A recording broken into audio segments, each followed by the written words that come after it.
안녕하십니까 믿음의 형제자매 여러분. 저는 오늘 이 시간에 일곱 인봉된 책 다니엘서라고 하는 제목으로 여러분께 말씀을 드리고자 합니다. 이 일곱 인봉된 책이라고 하는 요 표현은 계시록 5장에 나타나고 있습니다. 계시록 5장 1절에 보시면 안팎으로 기록되어져 있는 일곱 인봉으로 인봉된 책에 대한 설명이 나옵니다. 여기에서 말하는 요 안팎이라고 하는 요 표현을 저희들이 깨닫기 위해서는 요 계시록은 헬라어로 기록이 되었죠. 그런데 요 안팎의 의미를 저희가 깨닫기 위해서는 구약 성경을 살펴봐야 하는데 에스겔 2장 10절에 보시면 여기에도 역시 안팎으로 기록된 책에 대한 설명이 나옵니다. 그런데 에스겔서는 히브리어로 기록이 되어 있죠. 자, 그래서 여기 안팎이라고 하는 요 단어를 구약 성경에서 저희가 찾아보게 되면 첫째로 열왕기상 3장 12절에 보시면 하나님께서 솔로몬에게 지혜를 주실 때에 너의 앞에도 그리고 너의 뒤에도 너와 같이 지혜로운 자는 일어남이 없을 것이다 라고 말씀하실 때 요 앞뒤라고 하는 말씀을 하셨는데 그게 바로 안팎이라고 하는 단어와 같습니다.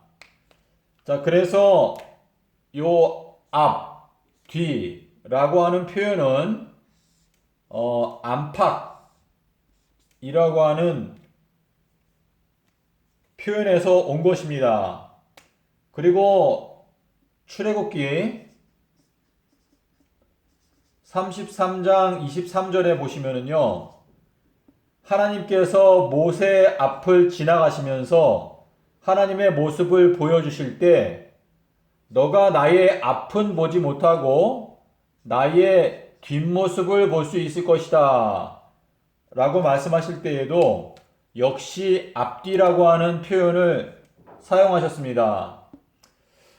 자, 요 내용을 저희들이 종합해 볼 때에 계시록 5장 1절에서 말하는 안팎으로 기록되어져 있다 라고 하는 이 표현은 과거에 성취된 것이 미래에 또 다시 반복적으로 성취가 된다 라고 하는 의미가 담겨 있습니다. 여러분, 마태복음 24장 15절에 보시면 읽는 자는 깨달을진저 멸망에 가증한 것이 거룩한 곳에 서는 것을 보거든 유대에 있는 자들은 산으로 도망가라 라고 말씀을 하셨는데, 이 말씀은 AD 70년도에 예루살렘이 멸망하던 이 당시에 성취가 되었습니다. 그런데 이 말씀은 마지막 때 예수님의 재림에 맞추어서 2026년 8월 23일 날 이때에 멸망에 가증한 미운 물건이 세워집니다. 그러므로 여러분께서 다니엘서 12장 10절부터 12절의 말씀을 유심히 보시면서 요 날짜가 왔을 때 저것이 바로 멸망에 가증한 물건이다 라고 여러분의 마음 가운데 깨달음이 오시면 여러분께서는 이때에 이 짐승의 표의 환란이 시작되기 때문에 여러분의 생명을 부지하기 위해서 시골, 산골짜기, 또 광야 이러한 곳으로 피신해야 하는 일이 있게 될 것이다 라고 말씀을 하셨습니다. 자, 여기에서 이 안팎이라고 하는 것은 과거에 있었던 일이 후에 또 다시 성취가 된다 라고 하는 의미를 담고 있습니다. 그래서 전도서에도 보시면 이미 과거에 했던 일을 후에 또 다시 한다 라고 말씀을 하셨습니다. 자, 여기 계시록 5장 1절에서 일곱 인으로 임봉된 책에 대한 설명이 나오는데, 여러분께서 보시는 대로 이 일곱 인으로 임봉된 책은 다니엘서입니다.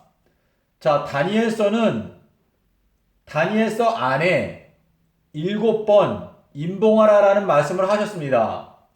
하지만 이 계시록은 계시록 22장 10절에서 이제 계시록의 그 예언의 말씀을 마무리하면서 이 예언의 이 책의 예언의 말씀을 임봉하지 말라.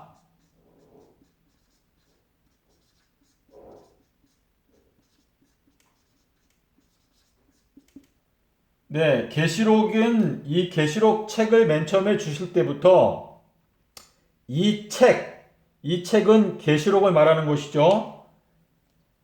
그래서 이 책의 예언의 말씀을 임봉하지 말라.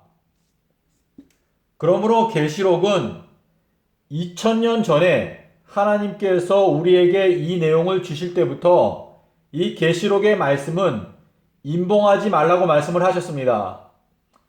하지만 다니엘서를 보시면은요, 다니엘서 안에 7번 임봉하라라는 말씀을 하셨습니다.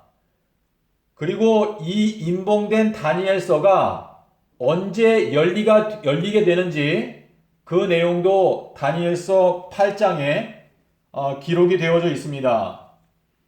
여러분께서 다니엘서 8장 17절 그리고 19절의 말씀을 여러분께서 면밀히 살펴보시면 이 내용이 바로 계시록 15장 1절의 내용과 짝이 된다는 것을 알 수 있습니다.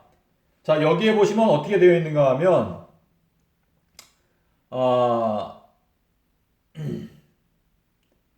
여기 19절에서 진노, 요 진노는 하나님의 진노인데요. 진노하심이 마치게 되는 마지막 때,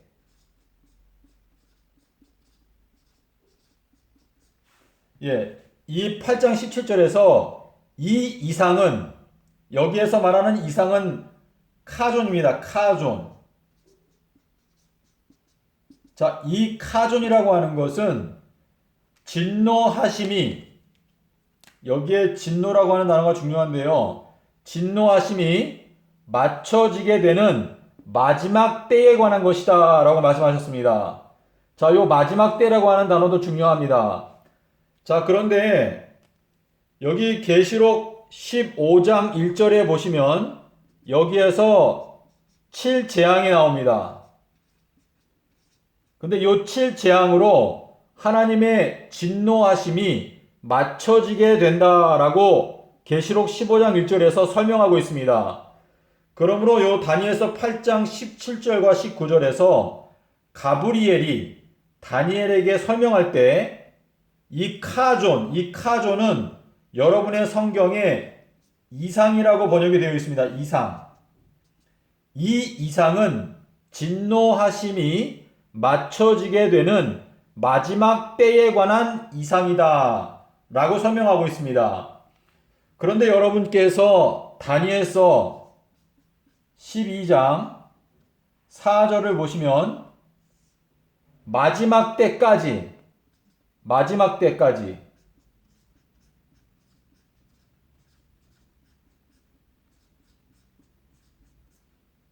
임봉하라. 마지막 때까지 임봉하라 라는 말씀을 하셨습니다. 그래서 여러분께서 다니엘서 안에 있는 7개의 임봉을 이제는 저희가 연구하면 깨달을 수 있는 시점이 되었습니다.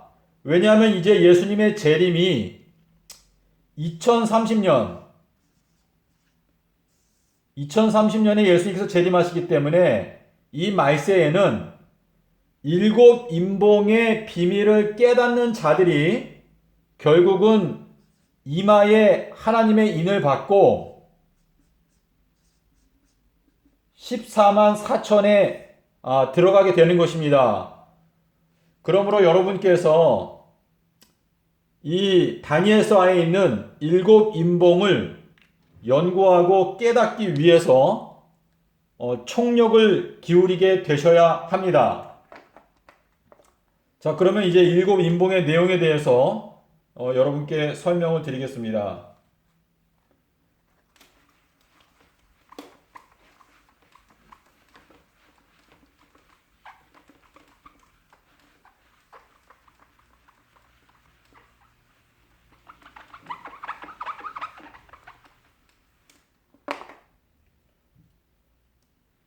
자, 여러분, 여러분께서 히브리어를 조금이라도 아시는 분들은 아마도 요 단어를 아실 것입니다.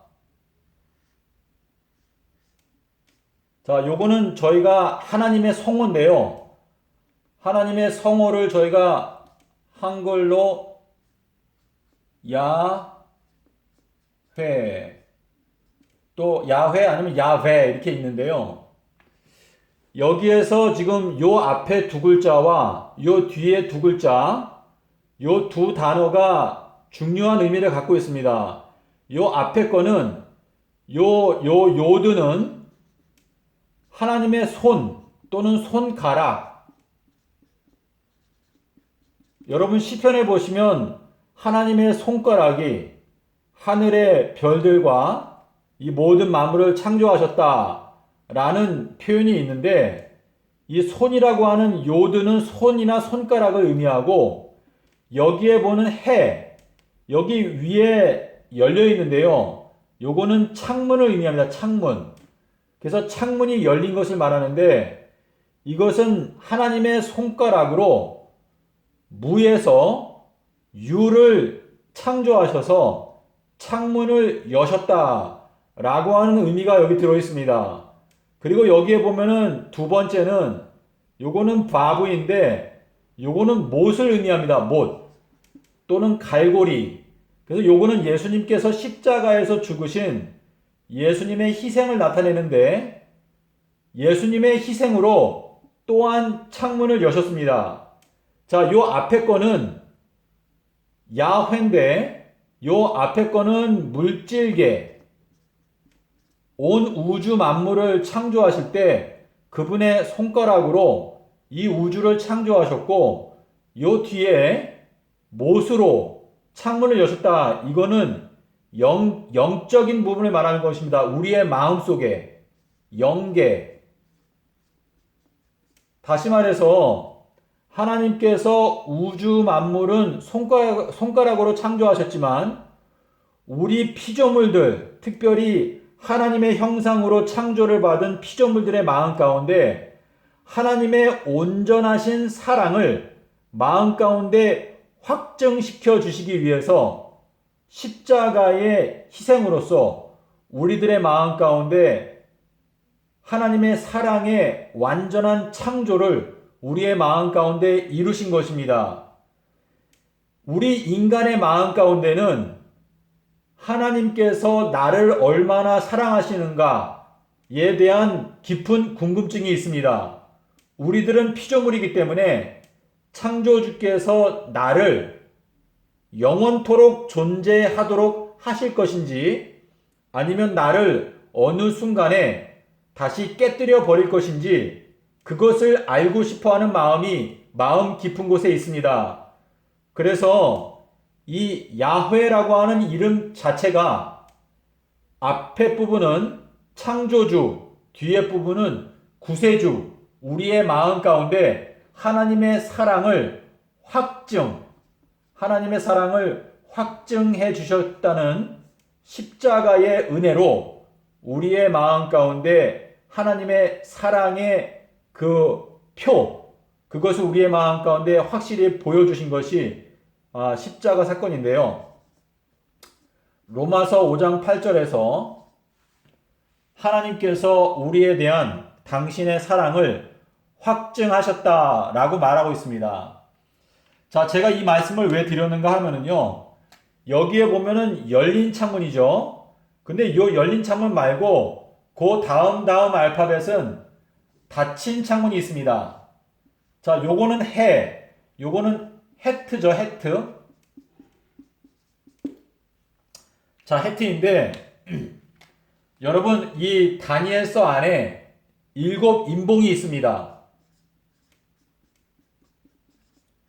근데 이 인봉이라고 하는 단어에 2개의 히브리어 단어가 사용되었는데 어떻게 되는가 하면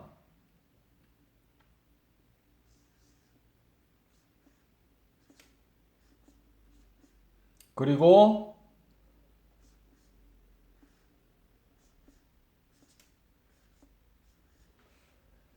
자, 여러분 여기에 보시면은요, 여기 뒤에 요 내용 타브와 맴, 요거는 탐인데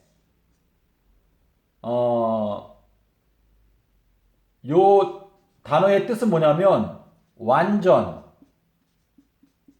여러분께서 욥기서 1장 1절을 보시면 욥은 완전한 사람이었다 라고 말할 때 이 탐이라고 하는 단어가 여기에 사용되었습니다.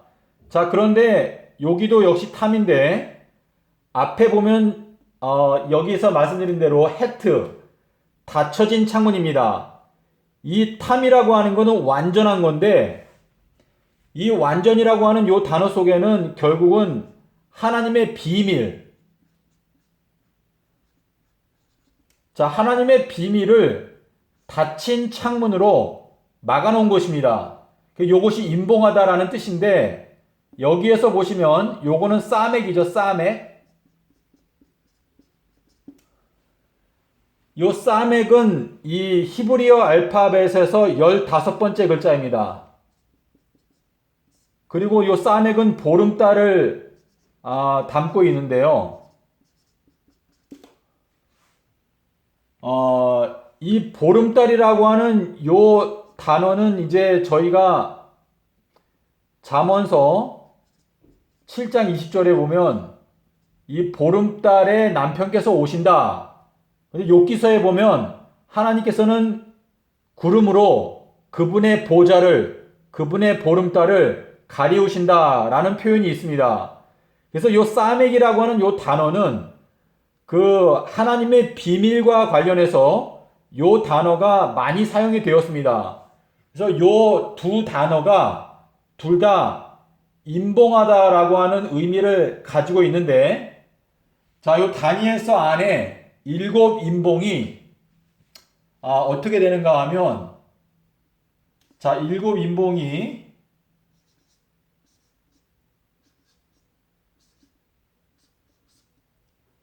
자, 여러분께서 교차 대꾸법이라고 아시는 분은 아실 텐데요. 교차 대꾸법을 여러분께서 인터넷으로 찾아보시면 교차 대꾸법 카이아즘이라고 합니다. 자, 이 히브리 문학의 특성상 이 교차 대꾸법이 시편이나 또 이 다니엘서에서도 사용이 되었는데, 자, 여기에 보시면은 요 첫 번째 인봉하라, 요거는 A라고 합시다. 그 두 번째 요 단어는 B라고 했을 때 여러분께서 다니엘서를 보시면은요, 인봉하라라고 하는 요 표현이 A, 그리고 맨 마지막에 B, 그리고 그 바로 전에 또 A, 그리고 B, 그리고 여기 나머지 3개가 남았죠.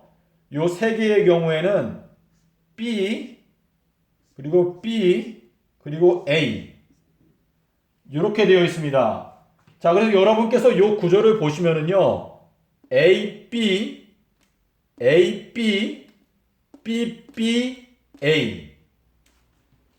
여러분 성소 안에 이 금초대가 있었는데 금초대는 양쪽에 세 가지 가지가 있고 가운데 이렇게 한 가지가 있습니다. 자, 그런데 지금 요 일곱 인봉 요거 생각하실 때 A 그리고 B 그리고 A B 그리고 가운데 세 개가 있는데 B B A 이렇게 되어 있습니다.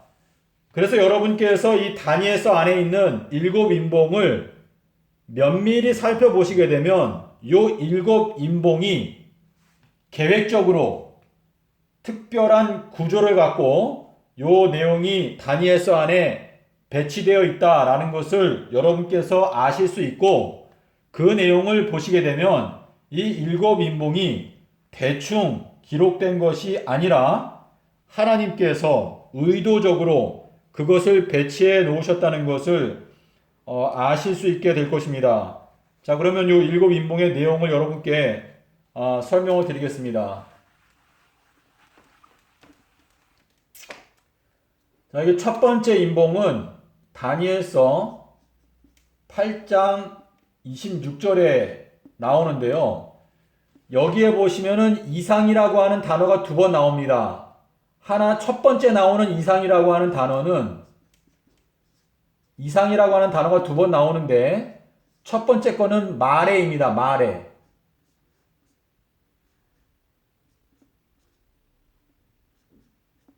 자, 이 마레라고 하는 거는 원래 그 이 단어의 근본 뿌리는 쓴이라고 하는 뜻입니다. 쓴. 요 쓰다라고 하는 요 단어는 룻기서 1장 20절하고 그리고 출애굽기 15장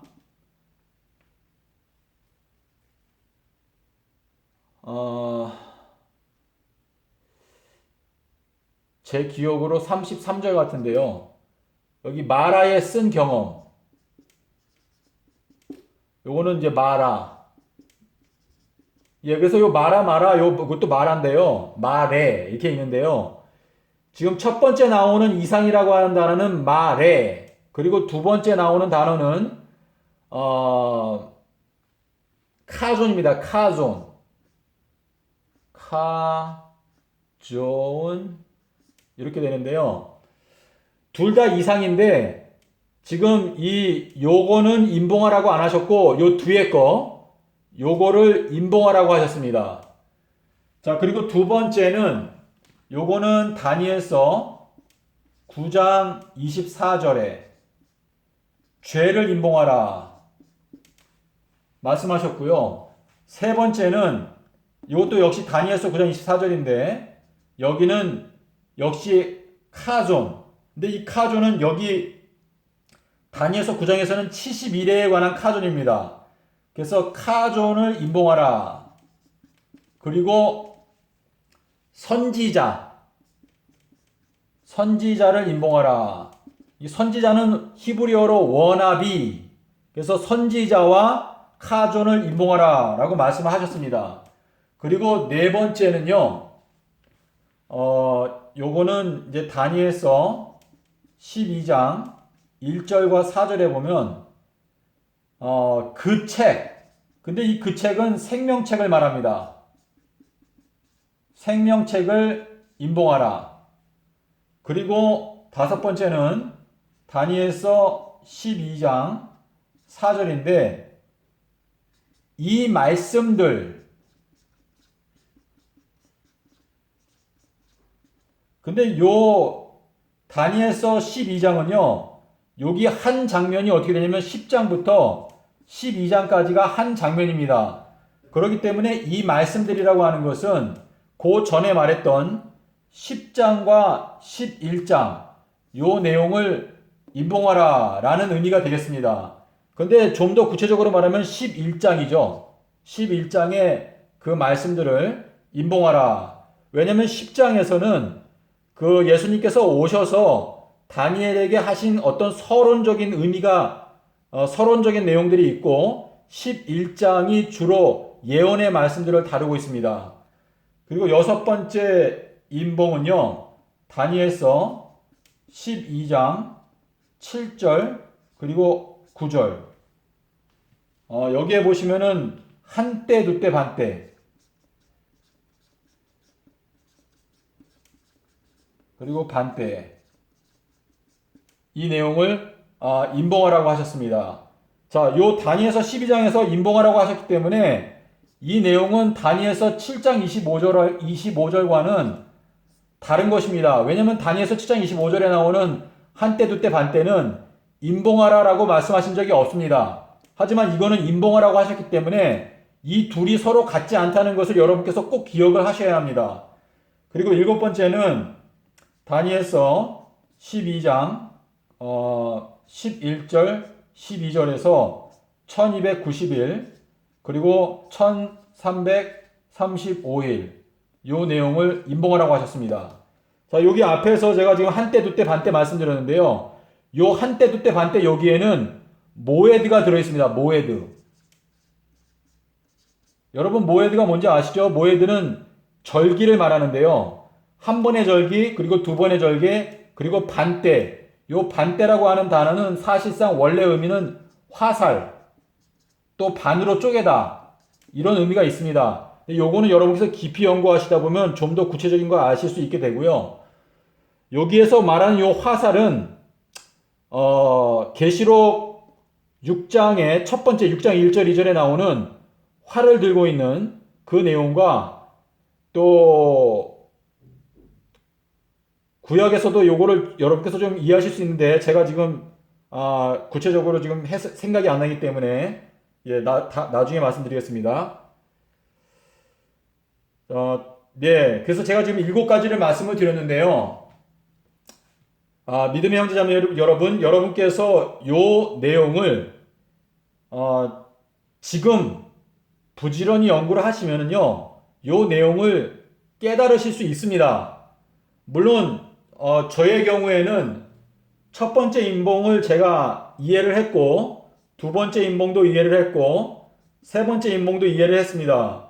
그리고 네 번째 임봉, 이거는 생명책의 내용을 임봉하라고 말씀하신 것인데 요 내용은 마지막 때 14만 4천이 완전히 결정이 끝나는 시점이 되었을 때 하나님께서 14만 4천인 각 사람들에게 그들을 구원하신다고 하는 어떤 표, 그 계시록에 가면 흰 돌을 줄 것인데 그 돌을 받는 자 외에는 아는 자가 없다.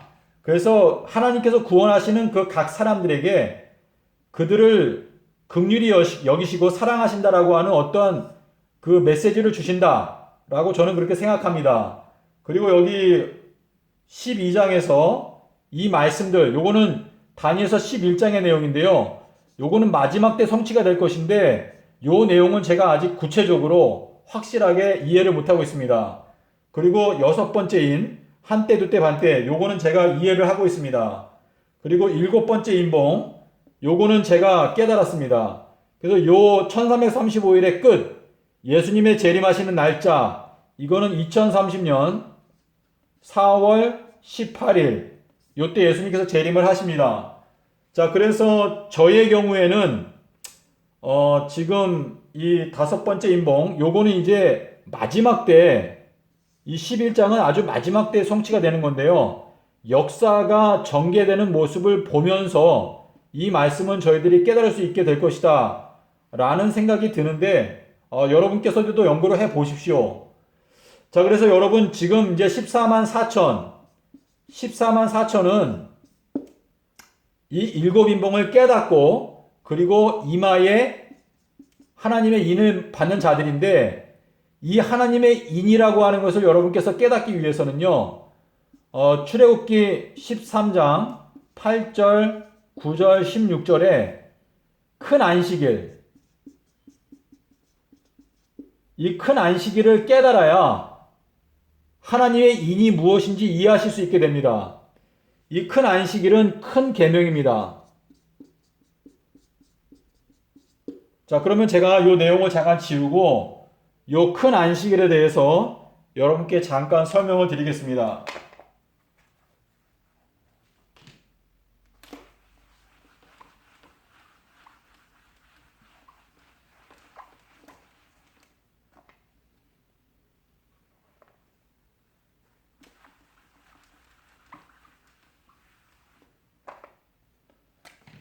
자, 여러분께 제가 이 새 언약을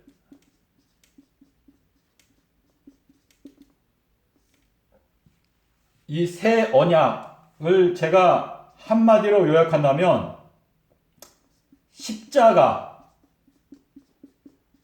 십자가의 큰 사랑을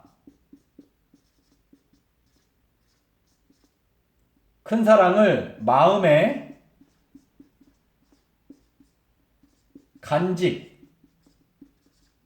간직하면 영생을 보장한다.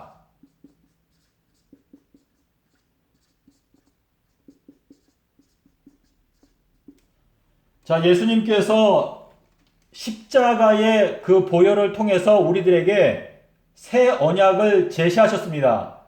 하나님께서 우리에게 어떤 약속을 하신다는 것은 우리 인간들에게 영생을 주시는 약속입니다. 자, 그런데 이 새 언약에 이건 계약인데요, 계약.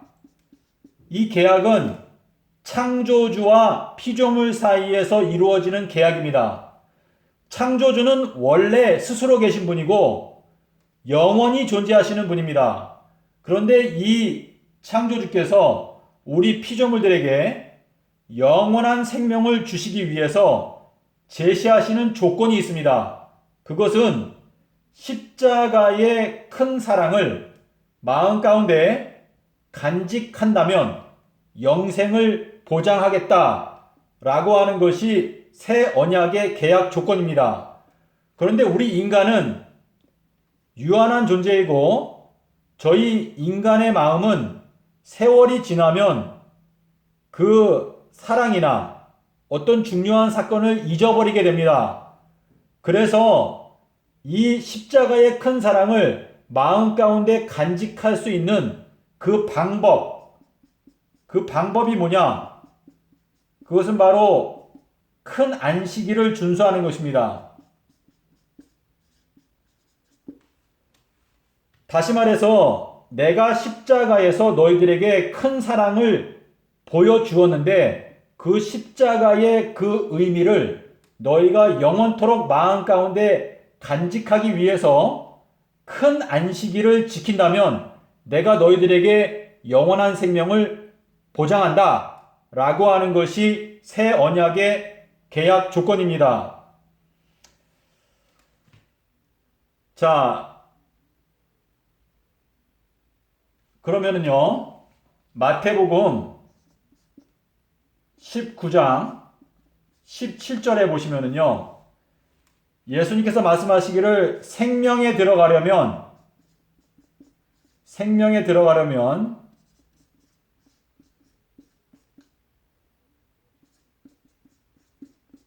계명을 지켜라. 계명을 지키라고 말씀을 하셨습니다. 자, 그런데 마태복음 22장 37절에 보시면은요, 큰 계명에 대해서 말씀하십니다. 큰 계명. 여기에서 말하는 이 큰 계명은 가장 위대한 계명을 말하는 것인데, 큰 계명은 하나님을 사랑하라.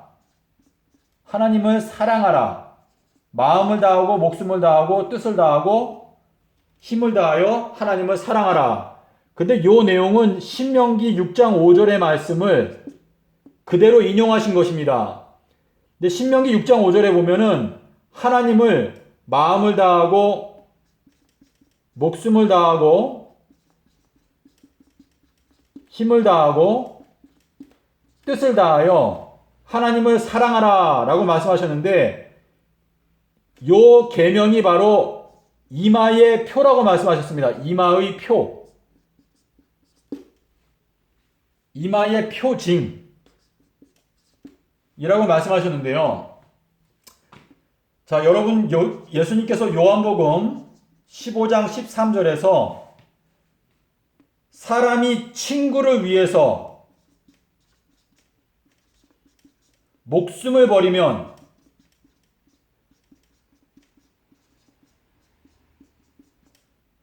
이것이 바로 가장 큰 사랑이다라고 말했습니다.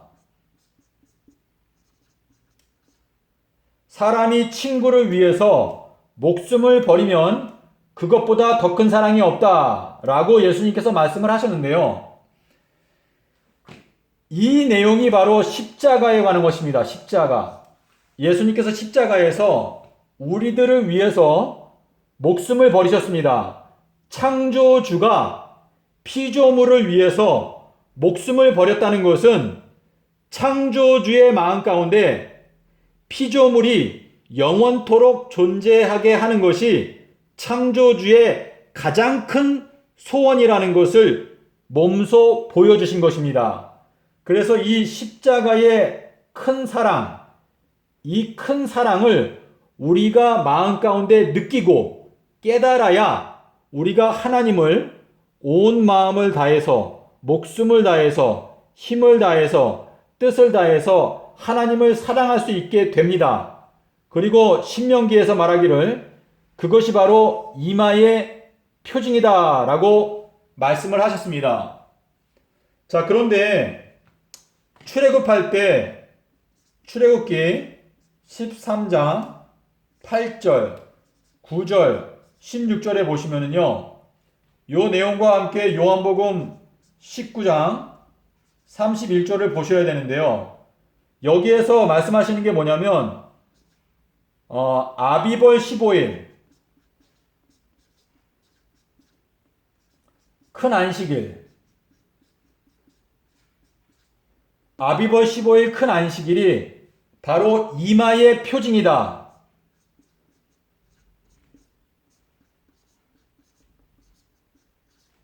라고 말씀을 하셨습니다. 자, 그래서 여러분 구약 성경에서 하나님께서 이마의 표징이다 라고 말씀하신 것은 여기 두 군데, 신명기 6장 5절 그리고 출애굽기 13장 9절하고 16절, 여기 그러니까 출애굽기에서 두 번 말씀하셨고 신명기에서 한 번 말씀하셨는데요. 요 두 내용이 같은 내용입니다. 사실상. 자, 요 내용은 어떻게 되는가 하면 여기에서 말하는 이 아비벌 15일은 예수님의 십자가의 기념일입니다. 십자가의 기념일.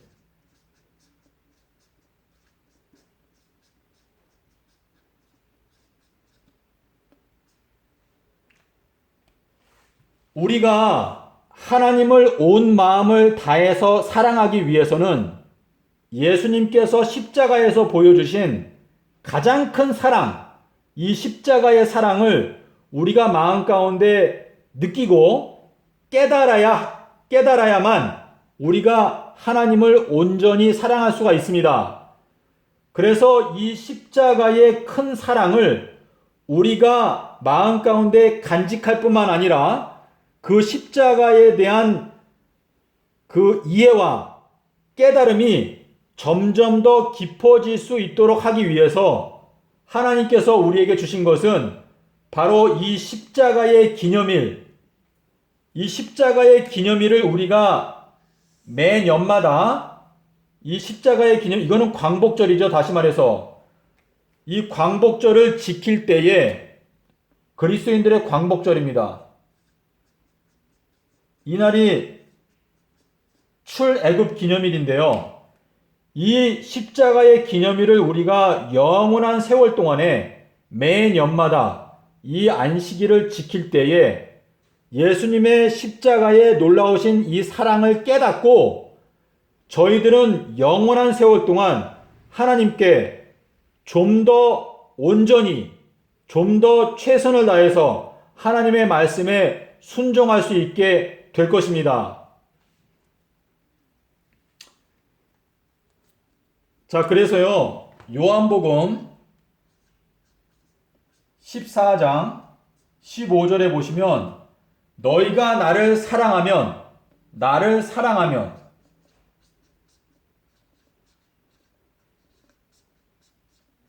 내 계명을 지키리라.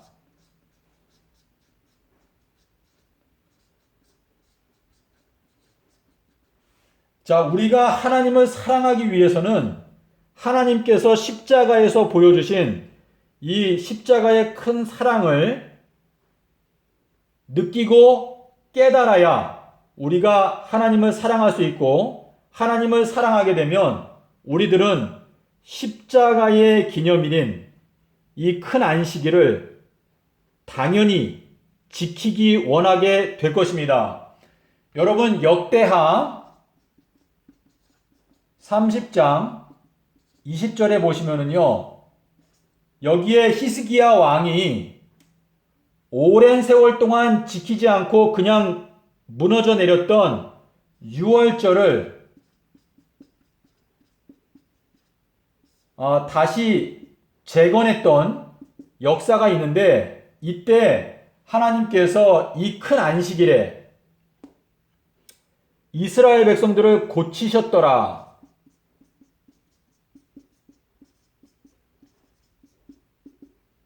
라는 말씀이 나옵니다. 자, 우리 여러분 이사야서 53장에 보시면은요, 지금 몇 절인지는 제가 생각이 안 나는데 6절 정도 될 것입니다. 거기 보시면 그가 채찍에 맞음으로 우리가 평화를 누리고, 그가 징계를 받음으로 우리가 평화를 누리고, 그가 채찍에 맞음으로 우리가 나음을 입었도다. 자, 여기 나음을 입는다라고 하는 단어나 여기 고치셨더라라고 하는 단어나 같은 단어죠. 다시 말해서 우리의 마음 가운데 하나님께 대한 오해가 있었기 때문에 선악과 열매를 따먹었습니다. 이 죄라고 하는 것은 하나님의 사랑에 대한 오해를 말합니다. 그런데 십자가를 바라볼 때 창조주가 나를 살리기 위해서 징계를 받고 채찍에 맞는 모습을 볼 때 우리의 마음 가운데 평화가 찾아오고 우리의 마음에 치료가 이루어진다 라고 하는 것을 말씀하시는 것인데요. 우리를 영원토록 존재하고 우리를 완전한 평화 가운데 집어넣기 위해서 예수님께서 십자가에서 죽으셨습니다. 그래서 이 십자가의 사랑을 우리가 영원히 우리의 마음 가운데 간직하게 된다면, 그러면 하나님께서는 우리에게 영생을 보장하시겠다라고 말씀을 하신 것입니다. 자, 믿음의 형제자매 여러분, 지금 하나님께서 이 말세에 14만 4천을 선택하실 것입니다.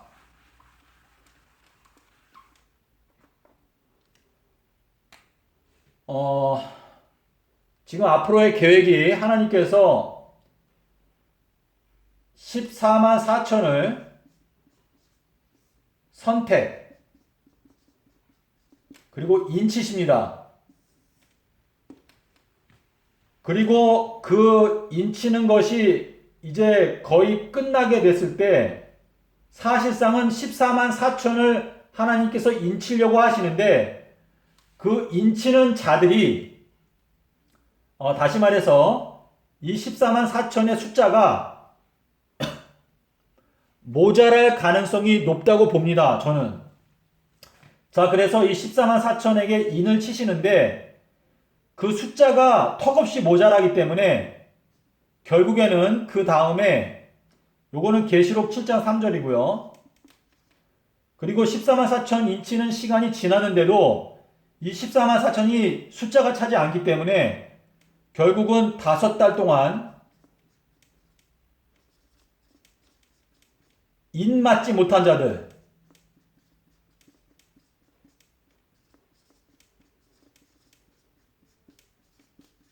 입맞지 못한 자들 괴롭게 하십니다. 요게 계시록 9장 4절입니다. 제가 좀 말을 약간 수정을 하겠습니다. 14만 4천에 해당되는 사람들을 인을 치시고 그 다음에 여기에서 숫자가 완전히 차는지 안 차는지 저는 제가 알 수 없습니다. 제가 뭐 섣불리 여러분께 말씀드릴 필요가 없고요. 14만 4천을 인치는 일을 마치고 그 다음에 인 맞지 못한 자들을 5달 동안 괴롭게 하십니다. 그 다음에 25억을 하루에 멸망시키십니다. 요 내용은 계시록 9장 12절부터 20절까지 보시면 나오는데요. 여기에서 멸망을 당하는 이 25억이 저는 전부 다 100% 기독교인이라고 생각합니다. 왜냐하면 이 25억이 멸망당하는 이 시점은 이게 둘째화입니다.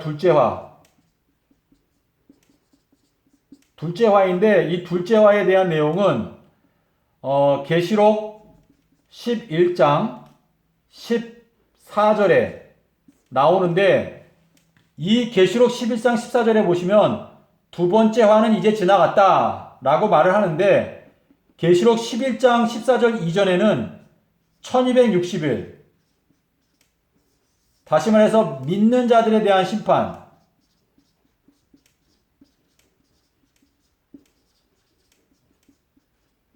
기간. 여러분께서 계시록 11장 1절부터 2절에 보시면 믿는 자들을 청량하라. 하지만 이방인들은 청량하지 말라라고 말씀하셨습니다. 그런데 지금 이 25억이 죽는 시점은 바로 이 1260일의 끝에 25억이 죽는데 이 시점은 이방인들의 심판이 아직 오지 아니한 시점이기 때문에 이 25억은 전부 다 인침을 받지 못한 기독교인이 될 것이라는 것을 여러분께서 이 내용을 살펴보시면 이해하실 수 있습니다. 그리고 여기 20절에 가시면 여기에 죽임을 당하지 아니한 많은 사람들이 금, 은, 동, 철, 목석, 우상들에게 경배하는 일이 나옵니다. 이방인들은 이때 죽임을 당하지 않기 때문에 많은 이방인들이 자신들이 죽임당하지 않은 것이 자신들의 우상들이 자신들을 보호해 주었다라고 착각하기 때문에 결국은 우상 숭배를 하는 것입니다. 자, 그리고 여기 지금 5달이 있는데요. 5달 요 전에 첫 번째 나팔, 두 번째 나팔, 세 번째 나팔, 네 번째 나팔 이때의 여러 가지 재앙으로 인해서 많은 사람들이 죽습니다. 이것은 제가 이해하기로는 교파와 상관없이 그 재앙으로 말미암아 수많은 사람들이 목숨을 잃게 된다 라고 생각합니다. 그리고 그 다음에 이제 대환란. 이 대환란에 들어가는 사람은 14만 4천 그리고 25억의 이방인 이라고 생각합니다. 여러분께서 이 내용을 이해하기 위해서는요, 스가랴서 13장 8절 9절의 내용을 보시면 이것이 바로 하나님께서 갖고 계신 마지막 심판의 계획이라는 것을 아실 수 있습니다. 자, 우리가 지금 굉장히 두렵고 엄숙한 시간에 접어들고 있는데요. 여러분께 제가 말씀드린 대로 여러분께서 기드온의 300명 여러분 기드온의 300명을 뽑기 위해서 3만 1000명이 왔습니다. 근데 3만 1000명인가요? 3만 2000명인가요? 하여튼 3만 명이 넘게 왔는데 그 중에서 300명을 뽑았습니다. 이 300명은 사실상 이 말세에는 14만 4천에 해당되는 무리를 말하는 것입니다. 그래서 여러분 사도 바울이 말한 대로 운동장에서 다름질하는 자들이 다 달아날지라도 오직 상 얻는 자는 하나뿐인 것을 너희가 알지 못하느냐. 너희도 얻도록 이와 같이 다름질하라 라고 말씀을 하셨습니다. 여러분께서 이 남아있는 몇 년의 시간 동안에 이 7인봉의 내용을 부지런히 연구함으로 그 내용을 깨닫고 그리고 이마에 하나님의 인을 받게 되는 축복된 여러분이 되시기를 바랍니다. 감사합니다.